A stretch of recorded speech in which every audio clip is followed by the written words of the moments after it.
আসসালামু আলাইকুম, কেমন আছেন সবাই? আশা করি সবাই ভালো আছেন। তো ইউএস বাংলা বিমান নাকি প্রবাসীদের লাশ বহন করবে না, যার জন্য অনেকেই অনেক ভিডিও করতেছে এবং আমাকে অনেকেই মেসেজ করতেছেন, অনেকেই কমেন্টে বলতেছেন রাফসান ভাই আপনি এটা নিয়ে প্রতিবাদ ভিডিও কেন করতেছেন না। তো আমি কিছুদিন ধরে অনেক অসুস্থ, এটা আপনারা অনেকেই জানেন, হয়তো অনেকেই জানেন না। আমি তেমন ভাবে ভিডিও করতেছি না। তো ভাই এত ভিডিও কইরা কি হইব যদি আমরা সকল প্রবাসীরা একজোট না হতে পারি।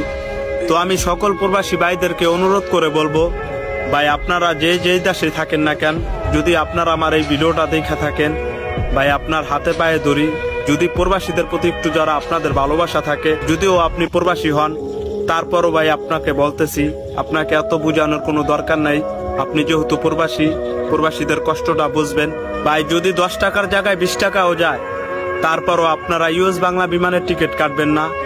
আমরাও দেখতে চাই তারা তাদের এই বিমান নিয়ে কত দূর পর্যন্ত যাইতে পারে। তারা প্রবাসীদের লাশ নিবে না, তারা কার লাশ নিয়ে তাদের টাকা পয়সা ইনকাম করে, আমরা এইটাই দেখব।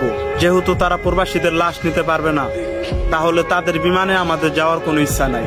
তারা কেমনে টাকা পয়সা কামায় আমরা ওইটা দেখি। আরো তো অনেক বিমান আছে, আমরা ওই বিমানে যাতায়াত করব। কিন্তু ইউএস বাংলা বিমান বয়কট, বয়কট, বয়কট। সকল প্রবাসীরা সব দেশ থেকে ভিডিও দেখতে চাই, সবাই শুধু বলবেন ইউএস বাংলা বিমান বয়কট, বয়কট, বয়কট।